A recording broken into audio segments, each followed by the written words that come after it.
बाद मैंने next personalities के बारे में लिख दिया है। पहले वाली जो मैंने लिखी थी ना, उसमें ज्यादातर आपको पॉलिटिशियंस देखने को मिल रहे थे, है ना। जो मैंने अब लिखा है ना, इसमें मोस्ट ऑफ आपको स्वतंत्रता सेनानी देखने को मिलेंगे। इससे नेक्स्ट वाली में जो मैं आपको मतलब वन लीनियर में बता दूंगी कि कौन सी पर्सनैलिटी कहाँ से बिलोंग करती थी, ठीक है। क्योंकि कुछ ऐसे टॉपिक्स होते हैं जिनको हमें डिटेल में पढ़ना होता है, कुछ ऐसे होते हैं जिसको बस हमने एक बार रीडिंग लेना होता है कि ये कहाँ से बिलोंग करते थे। क्योंकि हमें एग्जाम में ये भी पता होना चाहिए कि हमें क्या पढ़ना है और किस तरीके से पढ़ना है, किसके बारे में ज्यादा पढ़ना है और किसके बारे में कम पढ़ना है, ठीक है। तो नेक्स्ट वाली जो स्लाइड रहेगी, नेक्स्ट वाले जो टॉपिक रहेगा ना, उस पे मैं सभी फेमस पर्सनैलिटी के बारे में वन लीनियर में लिख दूंगी और आपको अच्छे से एक्सप्लेन कर दूंगी, ताकि अगर कुछ आ जाए उसमें से तो आपका रह ना जाए। तो मैंने अब लिखा है चौधरी छोटू राम। चौधरी छोटू राम जी के बारे में आप सभी जानते हैं। इनका जन्म गढ़ी सांपला गांव में, गढ़ी सांपला रोहतक में हुआ था, है ना। और 24 नवंबर 1881 को इनका जन्म हुआ। कहाँ कब हुआ है? 24 नवंबर 1881 को। इनकी बहुत बड़ी जो फोटो है वो गढ़ी सांपला गांव में भी लगाई गई है। गढ़ी सांपला गांव का नाम बदलकर छोटू राम नगर भी कर दिया गया है ना। मोदी जी ने इसका अनावरण किया था। बहुत सारे जो किसान हैं उन्होंने इस मूर्ति को बनाने के लिए क्या दिया? लोहा दिया था, क्योंकि किसानों के क्या कहे जाते हैं? मसीहा कहे जाते हैं, ठीक है। तो इनके जो बचपन का नाम था ना, वो क्या था? राम रिचपाल था। क्या था? राम रिचपाल। मुझे याद नहीं है एग्जैक्ट कि मैंने एक एग्जाम दिया था और उसमें इनके बारे में पूछा हुआ था, और उस एग्जाम में ना मतलब इस तरीके से पूछ रखा था, 2 या 3 पॉइंट्स बना रखे थे। एक तो इसमें लॉ की डिग्री उन्होंने कहाँ से की थी, बीए की डिग्री कहाँ से की थी, बचपन का नाम क्या था, मतलब इस तरीके से 3-4 ऑप्शंस थे और उसको हमें सिलेक्ट करना था कि बताइए इनमें से कौन सा सत्य है। तो इस तरीके से इनके बारे में पूछा हुआ था। तो अब आप अंदाजा लगा सकते हैं कि आपके एग्जाम में किस तरीके से क्वेश्चन आ सकता है, ठीक है। अगर जो रट्टा मार के जाएगा ना कि चौधरी छोटू राम का जन्म गढ़ी सांपला रोहतक में हुआ था, गढ़ी सांपला रोहतक में हुआ था, है ना, इनके बारे में पढ़ेंगे ही नहीं तो हम एग्जाम में कैसे टिक कर पाएंगे। क्योंकि अब एग्जाम वाला जो होता है ना, वो फैक्चुअल पॉइंट्स बहुत ही कम पूछता है, कंसेप्चुअल ज्यादा पूछता है। तो हमारा जो कंसेप्ट है ना, उसका क्लियर होना बहुत जरूरी है। तो चौधरी छोटू राम 1905 में सेंट स्टीफन कॉलेज से इन्होंने बीए की डिग्री ली थी, और वो कौन सी भाषा में? संस्कृत भाषा में। मतलब संस्कृत इनकी मेन जो भाषा रही थी बीए में, ठीक है। तो सेंट स्टीफन कॉलेज से बीए की डिग्री ली। इसके बाद 1910 में लॉ की डिग्री कहां से की? आगरा से, ठीक है। और इसके लिए जो पैसा था ना, वो इन्हें किसने दिया? छाजू राम ने, सेठ छाजू राम ने, ठीक है। जो छाजू राम जी थे ना, वो बहुत अधिक दान करते थे, मतलब सामाजिक काम करते थे, और इन्होंने इससे इन्हें एक शर्त पे पैसा दिया था कि आप क्या करेंगे, मतलब मन लगाकर पढ़ाई करेंगे तभी आपको पैसा दिया जाएगा। और ये क्या थे? बहुत मतलब ऐसे, मतलब पहले तो इनके पास इतना पैसा नहीं था, फिर ये बाद में ना काम करने के लिए कहाँ चले गए? वेस्ट बंगाल की साइड चले गए, और वहां पर आपको पता है जूट का काम ज्यादा था, और ये वहां पर जूट का काम करने लगे, और ये क्या हो गए? वहां जाकर बहुत धनी हो गई। फिर इन्होंने अपने यहाँ पर आकर सामाजिक काम किए, लोगों की भलाई के लिए पैसा लगाया। तो इसी तरीके से सामाजिक काम भी करते थे, और इन्होंने चौधरी छोटू राम को क्या दिया? शिक्षा के लिए पैसा दिया था। तो आपको ये याद रख लेना है, ठीक है। 1913 में जाट आर्य वैदिक संस्कृत हाई स्कूल की इन्होंने नींव रखी। कौन से स्कूल की? जाट आर्य वैदिक संस्कृत हाई स्कूल की। कब? 1913 में। इसके बाद 1914 में अंग्रेजों ने इन्हें राव बहादुर की उपाधि से सम्मानित किया है। राय बहादुर नहीं है, ये कौन सी उपाधि है? राव बहादुर है। जो अंग्रेज थे ना, वो अलग अलग उपाधियों से सम्मान देते थे, मतलब एक तरीके का, जैसे राय बहादुर, राव बहादुर, नाइटहुड, है ना, इस तरीके की उपाधियां दिया करते थे।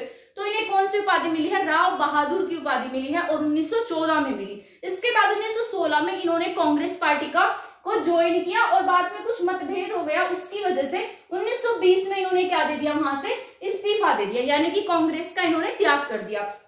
इसके बाद 1916 में जाट गजट पत्रिका निकाली। मैंने आपको बताया भी था चौधरी छोटू राम जी के बारे में जब पत्रिकाएं पढ़ाई थी, ठीक है। तो जाट गजट पत्रिका का संपादन कब किया? 1916 में। और वो कौन सी भाषा में थी?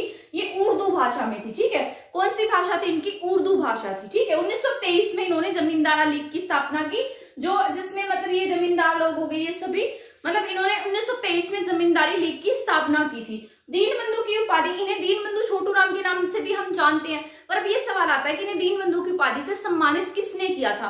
तो दीनबंधु की उपाधि इन्हें सीएफ एंड्रयूज और महात्मा गांधी जी ने दी थी, ठीक है। तो ये आपको याद रखना है, क्या पता आपके एग्जाम में पूछ रहे, ठीक है। और इनका जो आवास था ना, जहां पर ये रहा करते थे, इनके आवास का नाम था नीली कोठी। तो ये भी याद रखना है, क्या नाम था इनके आवास का? नीली कोठी। और इनके नाम की जो यूनिवर्सिटी है ना, वो हमने कहाँ बना रखी है? सोनीपत में, DCRUST, Deenbandhu Chhotu Ram university of science and technology, ठीक है। तो ये कहाँ पर है? मूर्थर का यहाँ पे सोनीपत में है। इन्हीं के नाम का एक प्रोजेक्ट भी लगा रखा हमने, यमुनानगर में है, ठीक है। दीनबंधु तापीय विद्युत संयंत्र जो कहाँ पर है? यमुनानगर में है। तो ये सभी पॉइंट्स जो है ना, वो आपको याद रखने हैं। इसके बाद हम पढ़ेंगे सूरदास जी के बारे में। यहाँ पर मैंने दो मतलब पोइट लिख दिए, एक तरीके के कवि लिख दिए जो रचनाएं करते थे। ठीक है, तो सूरदास का जन्म आप सभी जानते हैं फरीदाबाद सीही में हुआ था। इनके बारे में बहुत ज्यादा पढ़ना भी जरूरी नहीं है, मतलब बहुत ज्यादा पढ़ना हमारे लिए इतना इंपॉर्टेंट नहीं है, क्योंकि एग्जाम में बस यही पूछता है कि मतलब फरीदाबाद से कौन से ऐसे कवि थे जो आपके फरीदाबाद से बिलोंग करते थे। ठीक है, तो ये कौन थे आपके सूरदास जी थे। सूरदास का जन्म ऐसा माना जाता है कि फरीदाबाद के सीही गांव में हुआ था। इनके गुरु का नाम वल्लभाचार्य था और इन्होंने रचनाएं जो लिखी थी सूर सागर, सूर सरावली और साहित्य लहरी। ठीक है, तो 3 रचनाएं लिखी थी। और ये क्या पता आपके हिंदी में भी पूछ ले इनकी रचनाओं के बारे में कि ये रचनाएं किसके द्वारा लिखी गई है, क्योंकि इनका कुछ पता नहीं है, एग्जाम वालों का कुछ भी पूछ सकते हैं। ठीक है, इसके बाद है अल्ताफ हुसैन हाली। ठीक है, अल्ताफ हुसैन हाली ये क्या थे, उर्दू कवि थे। इनका जन्म कहां पर हुआ था, पानीपत में। ठीक है, और इनके गुरु कौन थे, मिर्जा गालिब थे। और हरियाणा उर्दू अकेडमी की स्थापना कब हुई है, 1985 में हुई है। तो ये सभी पॉइंट्स आपको याद रखने। इसके बाद है बाबू बाल मुकुंद गुप्त, ये भी आपके बहुत इंपॉर्टेंट है। ये 1865 में इनका जन्म हुआ था और 1907 में इनकी डेथ हुई। 14 नवंबर को इनका जन्म हुआ। ठीक है, तो इनका जन्म हम कैसे याद रखेंगे कि बच्चे जो होते हैं ना, मतलब बाल दिवस हम कब मनाते हैं, 14 नवंबर को। तो 14 नवंबर को इनका जन्म हुआ और कब हुआ, 1865 में। 1907 में क्या हुई, इनकी डेथ हुई। रेवाड़ी में एक गांव पड़ता है गुड़ियानी। ठीक है, तो गुड़ियानी गांव के ये रहने वाले थे, गुड़ियानी में। इसके बाद है उर्दू पत्र। इन्होंने उर्दू पत्र निकाले हैं, कौन से उर्दू में इन्होंने एक पत्र निकाला जिसका नाम था अखबार-ए-चुनार और दूसरा था कोहिनूर। ठीक है, तो 2 पत्रिकाएं निकाली इन्होंने उर्दू भाषा में। कौन से हैं वो, अखबार-ए-चुनार और दूसरे का नाम क्या है, कोहिनूर है। इसके बाद हिंदू पत्र जो निकाले गए हैं उसमें हिंदुस्तान आता है, हिंद बंगवासी है और क्या है, भारत मित्र है। तो ये आपको याद रख लेने हैं। ठीक है, बाद में जब 1905 में लॉर्ड खज्जर ने हमारे जो विभाजन कर दिया था, मतलब हिंदू मुस्लिम जनसंख्या को अलग अलग डिवाइडेड कर दिया था, मुस्लिम बहु इलाका जो था बंगाल का, वहां पर उसने क्या किया, मतलब वहां मुस्लिमों की संख्या ज्यादा कर दी थी और हिंदुओं की संख्या कम कर दी थी। और एक एरिया में इसने क्या किया, हिंदुओं की संख्या को बढ़ाकर मुसलमानों की संख्या को कम कर दिया था। ठीक है, तो इस प्रकार से उसने क्या किया, बंगाल का विभाजन किया था, किसने, लॉर्ड कर्जन ने। ठीक है, अगर आप चाहेंगे ना तो मैं आपको सभी गवर्नर जनरल, वॉइस रॉय है ना, ये सभी भी पढ़ा दूंगी। अगर आप कमेंट सेक्शन में मुझे बता देंगे तभी मैं आपको कराऊंगी, अदरवाइज मैं नहीं कराऊंगी। ठीक है, इसके बाद है शिव शंभू के चिट्ठे। शिव शंभू के जो चिट्ठे है ना वो किसने लिखे गए थे, लॉर्ड कर्जन के ऊपर व्यंग्य लिखने के लिए किए गए थे। मतलब उसने इसको पॉइंट्स, मतलब एक तरीके से व्यंग्य कसा था, किसके माध्यम से, शिव शंभू के चिट्ठे के माध्यम से। ठीक है, इसके बाद है पंडित नेकीराम शर्मा। ये भी आपका बहुत ही ज्यादा इंपॉर्टेंट टॉपिक है, मतलब इंपॉर्टेंट है ये। इनका जन्म जो है ना वो 4 सितंबर 1887 को हुआ। कब जन्म हुआ इनका, 4 सितंबर 1887 को। इनका कब हुआ, 14 नवंबर 1865 को। बाबू बाल मुकुंद गुप्त 14 नवंबर 1865 और पंडित नेकीराम शर्मा 14 सितंबर 1887 को कलिंगा गांव में पैदा हुए। जब इनका जन्म हुआ था ना तब कलिंगा गांव रोहतक में था, लेकिन आज कहां पर है कलिंगा गांव, भिवानी में है। ठीक है, तो एग्जाम में अगर कलिंगा गांव के बारे में पूछता है तो आपको क्या टिक करना है, भिवानी टिक करना है। ठीक है, इसके बाद 1930 में इन्होंने भिवानी से संदेश नाम की पत्रिका निकाली। कौन सी पत्रिका निकाली इन्होंने, संदेश। इन्होंने पत्र निकाले थे, 2 उर्दू भाषा में थे, एक का नाम था अखबार-ए-चुनार, एक का नाम था कोहिनूर। ठीक है, और इन्होंने क्या निकाला, संदेश पत्रिका निकाली। कहां से, भिवानी से। और इन्होंने कौन सा पंडाल लगाया था, कुर्सी रहित पंडाल। यानी कि एक बार गांधी जी आए थे भिवानी में, तब इन्होंने क्या किया था कि एक भी मैदान में क्या नहीं थी, कुर्सी नहीं थी। तो सभी जितने भी इंसान थे सभी इक्वल बैठे थे और सभी नीचे बैठे थे, तो उसे क्या नाम दिया गया, कुर्सी रहित पंडाल का नाम दिया गया था। ठीक है, और होम रूल लीग के ये क्या थे, मतलब इन्होंने हरियाणा में अगर पूछा जाए होम रूल लीग के संस्थापक तो आप क्या टिक करेंगे, पंडित नेकीराम शर्मा, क्योंकि ये तिलक से बहुत अधिक प्रभावित थे। ठीक है, बाल गंगाधर तिलक जी से और एनी बेसेंट से क्या थे, प्रभावित थे, पर उनसे ये कभी मिले नहीं थे, परंतु हरियाणा में ये उनके जो मार्गदर्शन है ना उस पर चलते थे। तो आपको याद रख लेना पंडित नेकीराम शर्मा जी के बारे में। इसके बाद है पंडित श्री राम शर्मा। पंडित श्री राम शर्मा का जन्म कहां पर हुआ, झज्जर में हुआ है। ठीक है, 5 सत्याग्रहों में ये बहुत इंपॉर्टेंट है आपके, कौन, पंडित श्री राम शर्मा। ठीक है, तो ये हरियाणा के सत्याग्रही हम इन्हें कह सकते हैं क्योंकि बहुत इंपॉर्टेंट है। ये 5 सत्याग्रहों में इन्होंने भाग लिया था और 7 साल तक ये जेल में रहे थे। तो ये कितने इंपॉर्टेंट बात है, 5 सत्याग्रह 7 साल जेल। ठीक है, तो ये 7 साल जेल में रहे और ये 1923 में हरियाणा तिलक इन्होंने क्या निकाली, हरियाणा तिलक का इन्होंने संपादन किया। ये आपके उर्दू प्लस हिंदी दोनों भाषाओं में थी। क्या नाम था इसका, हरियाणा तिलक इकाई निकाली थी, हरियाणा का इतिहास और हरियाणा के नवरत्न। एक कौन सी निकाली है इन्होंने, हरियाणा तिलक। हरियाणा तिलक जो थी वो हिंदी प्लस उर्दू भाषा में थी, लेकिन ये जो नीचे वाली है ये दोनों कौन सी भाषा में थी, हिंदी भाषा में थी। ठीक है, ये गांधी जी के अनुयायी थे, गांधी जी के मार्गदर्शन पर चलते थे। उसी तरीके से 1920, 1930, 1942 इन सभी सत्याग्रहों में ये एक्टिव थे, मतलब ये सबसे आगे रहे थे। ठीक है, और अंग्रेजों ने इन्हें मतलब सबसे अधिक जेल में इन्हें ही रखा था, क्योंकि बहुत ज्यादा मतलब एक तरीके से लोगों को जगाने का काम करते थे। तो आज भी ऐसा ही होता है ना, जो लोगों को जगाने का काम करता है उसको लोग क्या करते हैं, मतलब उसको दबा दिया जाता है ना, ताकि आवाज ना उठा सके, कोई ना कोई आरोप लगा दिया जाता है उसके ऊपर। तो पहले भी ऐसे ही था और आज भी ऐसे ही है। ठीक है, तो लाला मुरलीधर, इसके बाद ये बहुत इंपॉर्टेंट है, लाला मुरलीधर जी। इन्हें grand old man of Punjab भी कहा जाता है, और इन्होंने grand old man of Punjab है ये। ठीक है, और grand old man of Haryana पूछेगा ना तो कौन है आपके, पंडित श्री राम शर्मा है। और पंजाब कौन है, लाला मुरलीधर जी है। लाला मुरलीधर का जन्म 1850 में कहां पर हुआ है, पलवल में हुआ है। लेकिन इनकी जो कर्म भूमि थी ना वो क्या थी, अंबाला थी। यानी कि इन्होंने जो काम किया है ना वो कहां पर किया, अंबाला में किया। पैदा कहां हुए थे, पलवल में। वकालत के लिए जो मतलब जिस तरीके से ट्रेनिंग होती है, काम होता है, लॉ की डिग्री तो कर ली इन्होंने, उसके बाद में जो वकालत का काम है वो कहां से शुरू किया इन्होंने, अंबाला से शुरू किया। इसीलिए अंबाला इनकी क्या बन गई, कर्म भूमि बन गई। ठीक है, इसके बाद 1898 में राय बहादुर की उपाधि से इन्हें सम्मानित किया गया। राव बहादुर की उपाधि किसे मिली थी, हमारे सबसे ऊपर मैंने लिखे थे चौधरी छोटू राम जी है ना, उन्हें क्या मिली थी, राव बहादुर। और इन्हें क्या मिली है, राय बहादुर की उपाधि मिली। ठीक है, 1904 में केसरे हिंद की उपाधि से भी इन्हें सम्मानित किया गया। और इसके बाद नेक्स्ट पॉइंट बहुत इंपॉर्टेंट है, ये भी पता नहीं किसी एग्जाम में आया था, ये शायद एक्सटेट के एग्जाम में था, और उसमें भी ऐसे 3 ऑप्शंस बनाकर दे रखे थे। ठीक है, उसमें एक तो खैर संदेश पत्रिका के बारे में पूछा हुआ था, और एक इनकी लॉ की डिग्री मतलब वकालत इन्होंने कहां पर की, इनका जन्म कहां हुआ। ये 3 पॉइंट्स थे उस एग्जाम में। ठीक है, यहाँ पर पढ़ा होगा एग्जाम पेपर, मुझे ढूंढना पड़ेगा।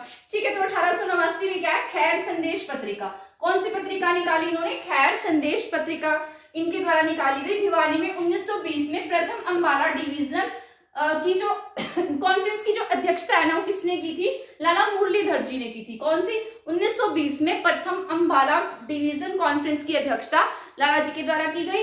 ये जो आपके 1885 में सबसे पहली बार जब कांग्रेस की स्थापना हुई थी, जिसमें 72 प्रतिनिधियों ने भाग लिया था, उसमें से लाला मुरलीधर भी क्या थे, एक हरियाणा से जाने वाले पहले इंसान थे। ठीक है, तो ये आपको याद रख लेना है। और ये 1886 में जब ये वहां से आए तो 1 साल बाद यानी कि 1886 में अंबाला में इन्होंने किसकी स्थापना कर दी, कांग्रेस की स्थापना कर दी। तो इनके लिए जितने भी पॉइंट्स है वो मैंने आपको बता दिए, आपके एग्जाम के पॉइंट ऑफ व्यू से भी जरूरी है। इसके बाद है लाला लाजपत राय जी। ठीक है, लाला लाजपत राय जी का जन्म तो वैसे तो ये पंजाब के मोगा जिले में पैदा हुए थे, परंतु इनके जो फादर थे ना, इनके पिताजी थे, वो एक टीचर थे। और टीचर होने के नाते उनका क्या होता रहता था, हर जगह मतलब बार बार ट्रांसफर होता रहता था, है ना। और ट्रांसफर होने की वजह से इनको भी अपने पिताजी के साथ अलग अलग जगह पर जाना पड़ता था, है ना। तो पंजाब के मोगा जिले में पैदा हुए, बाद में इनके पिताजी का क्या हुआ, ट्रांसफर हो गया। ठीक है, ट्रांसफर होने से एक बार रेवाड़ी में, फिर रोहतक में, रोहतक में फिर हिसार में ही आए थे। तो हिसार क्या बन गई, इनकी कर्म भूमि बन गई थी, बाद में हिसार में ही रहने लगे, है ना। तो 28 जनवरी 1865 को पंजाब के मोगा जिले में क्या हुआ, इनका जन्म हुआ है। पंजाब केसरी कहे जाते हैं ये। और उस समय में जैसे आपके गरम दल और नरम दल थे ना, जब कांग्रेस की स्थापना हुई थी, तो ये क्या थे, गरम दल में लाल बाल पाल 3 लोग थे, उनमें से ये एक थे। ठीक है, कौन, लाला लाजपत राय जी, जिसकी इनकी मौत का बदला बाद में किसने लिया था, भगत सिंह जी ने लिया था। ठीक है, तो 1886 में इन्होंने लाल बाल पाल की, इसमें इनकी एक मतलब एक तरीके का ग्रुप था।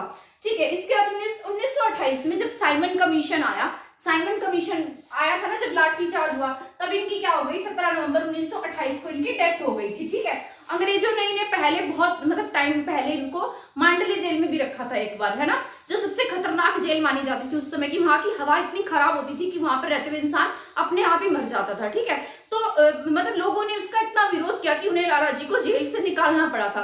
4-5 महीने के अंतराल के बाद ही लाला जी को जेल से बाहर निकाल दिया गया था। ठीक है, और इनका 1886 में इन्होंने आर्य समाज की स्थापना कहां पर की है, हिसार में की है। बाद में 1928 में तो इनकी लाठीचार्ज में डेथ ही हो गई थी। और हमने लुवास जो यूनिवर्सिटी है वो इन्हीं के नाम पर कहां बना रखी है, हिसार में बना रखी है, क्योंकि हिसार इनकी क्या है, कर्म भूमि रही थी। इसके बाद सुचेता कृपलानी। सुचेता कृपलानी भी आपकी इंपॉर्टेंट है, इनका जन्म भी कहां पर हुआ, अंबाला में हुआ। ठीक है, 1908 में अंबाला में इनका जन्म हुआ। यूपी की पहली महिला सीएम बनी है ये, कौन, सुचेता कृपलानी जी। ठीक है, क्या है, यूपी की पहली महिला सीएम है। और ये क्या है मतलब, ठीक है, इसके बाद भारत भारत छोड़ो आंदोलन में अरुणा आसफ अली के साथ में भूमिगत रहकर इन्होंने काम किया था। अरुणा आसफ अली से बिलोंग करते हैं पंचकुला से, ठीक है। तो ये सभी पॉइंट्स जो थे वो मैंने आपको समझा दिए हैं। जितने भी पॉइंट्स थे ना ये सभी मैंने आपको समझा दिए हैं। आई होप आपको ये सभी पॉइंट समझ में आ गए होंगे। अगर आप इसी तरीके से हमारी और क्लासेस देखना चाहते हैं तो हमारे चैनल के साथ बने रहिए। नेक्स्ट क्लास में मैं आपको कराऊंगी, इस क्लास में तो मैंने आपको बस यहीं तक पढ़ाया है। नेक्स्ट क्लास में आपको फेमस पर्सनैलिटी के बारे में पढ़ाऊंगी और ये बताऊंगी कि कौन सी पर्सनैलिटी कहाँ से बिलोंग करती है, किसके बारे में हमें कितना ज्यादा पढ़ना जरूरी है, ठीक है। तो नेक्स्ट क्लास हमारी उस टॉपिक पे रहेगी। आज की क्लास में मेन जितने भी इंपॉर्टेंट पॉइंट्स थे ना ये बहुत इंपॉर्टेंट है आपके। लगता है कि क्लास किसी बच्चे के लिए हेल्पफुल हो सकती है तो प्लीज उसको शेयर कर देना और मेरे चैनल को सब्सक्राइब करना ना भूलना। थैंक यू, धन्यवाद।